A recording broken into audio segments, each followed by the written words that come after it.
You're listening to The Moose and the Loose, your 10 minutes action-packed financial podcast with your host, Mike Yahoo.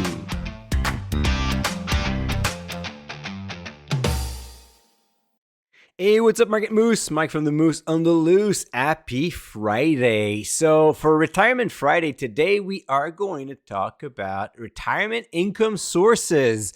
During the holidays, I read an amazing book about retirement. It's called Retirement Income for Life, the third edition, written by Frederick Vitis.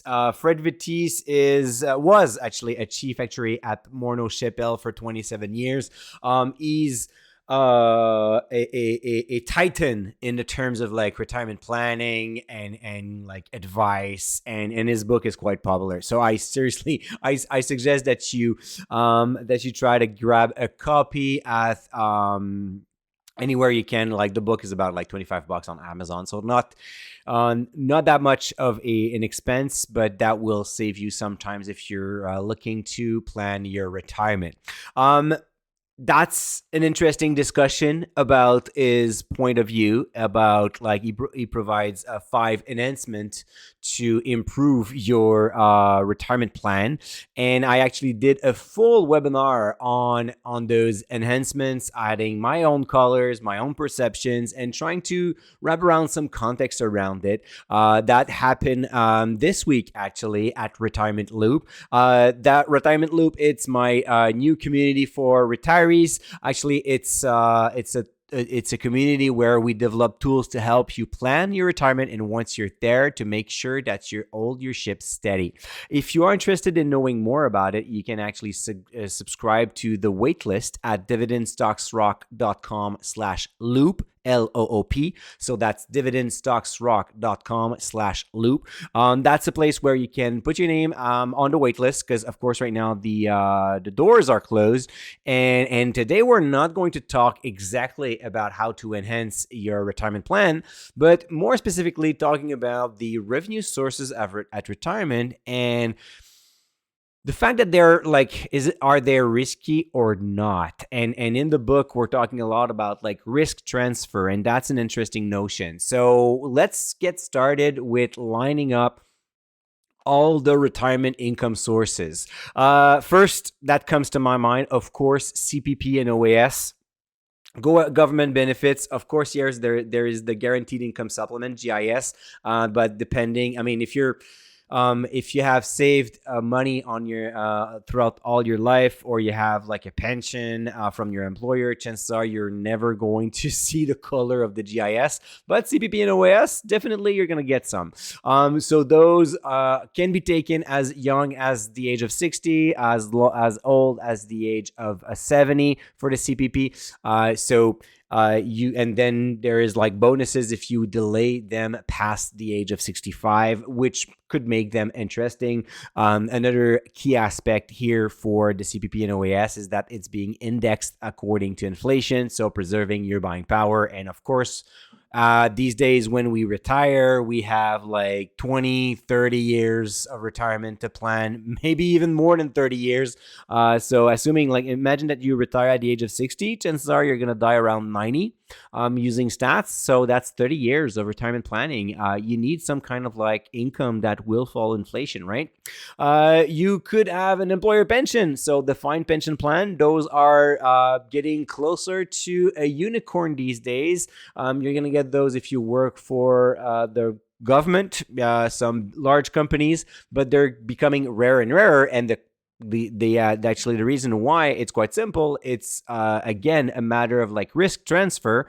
The employer doesn't want to hold that risk anymore, and rather is more open to give you some additional money if you contribute to an employer's RRSP program, instead of taking all the responsibility on their shoulders and assuming your retirement pension forever.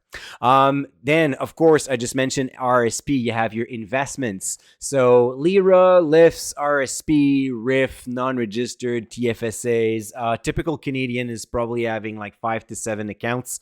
If you have a spouse, you quickly jump over 10 accounts to consolidate. So you definitely need a place where you can have a global view and gathered all those portfolios together. But yes, they will generate income in form of interest, in form of dividend, in form of capital gains. This is usually now the largest source of income for most Canadians. You could have real estate, so rental properties. That could be interesting as well. Could also be seen as kind of like an annuity with a little bit of work. Speaking of which, of course, you can buy an annuity and build your own employer's pension plan, and then you'll see how expensive this could become. So the again, transferring risk towards life insurance companies that will give you a monthly income in exchange of a good chunk of your RSPs. If you're not able to meet ends meet, well, then you could also consider having like a part-time job that could help you to maintain your buying power and maybe go on a cruise from time to time. So those sources of income can now be split into two different categories, the guaranteed one and the growth one. In terms of guaranteed, well, CPP OAS is like the safest source of income you can imagine. Yes, I know you may have like doubts around the government's ability to pay that pension, but believe me, if you like read some studies on that, they're fully covered. You don't have to worry about anything. CPP and OAS is there to stay, so that's good news. And it's like growing income according to inflation until you pass away. So definitely an interesting source of income. I would say that the annuity comes in second place in terms of guaranteed because life insurance companies are also subscribing to insurance in the case that the business goes bankrupt. So it's a similar system that Canadian banks have an insurance on your deposits. Well, life insurance companies are also having insurance to make sure that they pay their claims on insurances and also on annuities. So it's relatively safe and stable. Then would come pension. Of course, if you have a pension from the government, it's probably even safer than an annuity. If it's from a large company, very, very safe. But sometimes companies go bankrupt, so you have to keep that in mind. Not likely going to happen for a defined pension plan, but anyways, you have to consider this. And then, of course, you could have bonds and GICs from your portfolio. That is relatively guaranteed, but I would put that into the fourth place. In terms of growth, well, you have your real estate income. That is closer to being guaranteed, but better growth perspective. Also volatility, because you may have tenants forever, but you also may have bad tenants that leave, or just simply natural situation where someone leaves and you have to wait 4 months before you find another tenant. Well, that means 4 months where you do not receive your pension income, right? So you have to consider that. And finally, investment. So the investing part could be a blessing and a curse at the same time, depending on when you start withdrawing money from your portfolio. If you start in 2000, right in the middle of the tech bubble during the lost decade, so that would take forever for you to get your money back, especially because you're withdrawing money during that phase. So that is definitely a great source of risk. Now, how do you balance the guaranteed source of income versus the growth source of income, right? Well, it depends on what you want to do with your plan and what is important for you, because there's a trade-off between maximizing your return, so potentially focusing on stocks and on your investment portfolio and on your real estate, versus going for safety and delaying CPP and OAS at a past the age of 67, 68, maybe like reach up until 70 to make sure that you get the maximum with all the bonuses and everything, thinking that you maybe live until the age of 90, 95, or 100 years old. If you want to go safer route, well, you could use a part of your investment to buy an annuity.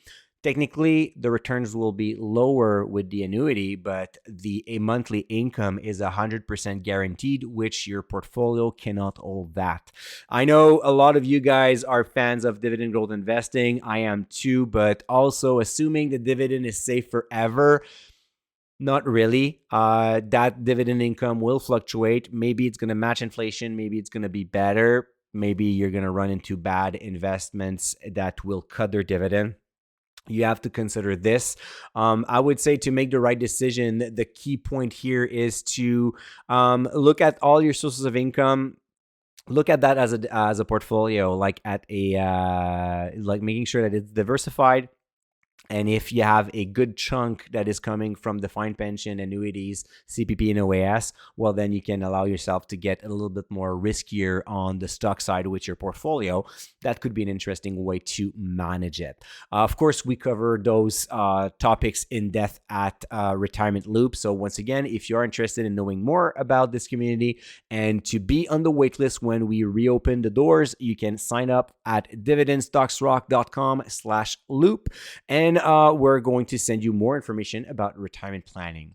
All right, Moose, that's enough for today. Enjoy the weekend. I have a special thought for George, a DSR member that is coming to Montreal to, unfortunately, cheers for the Toronto Maple Leafs while they are playing the Abs. I can believe that. I even offered him to give him like one of my Abs shirts so he could watch the game and feel part of the gang, and he declined. Can you believe that? Anyway, George, I hope that you enjoy your game, and I hope that you enjoy seeing Caulfield and Laney playing like there's no tomorrow, and then Hudson's gonna make like deeks and ends up with 2 assists. I'm sure of that. So forecast for Saturday night's game: Abs 2, and the Leafs 0. Yeah, it's going to be a shout out from Monty. All right, guys, enjoy the weekend. We're gonna talk again on Monday, and until then, don't forget to stay invested.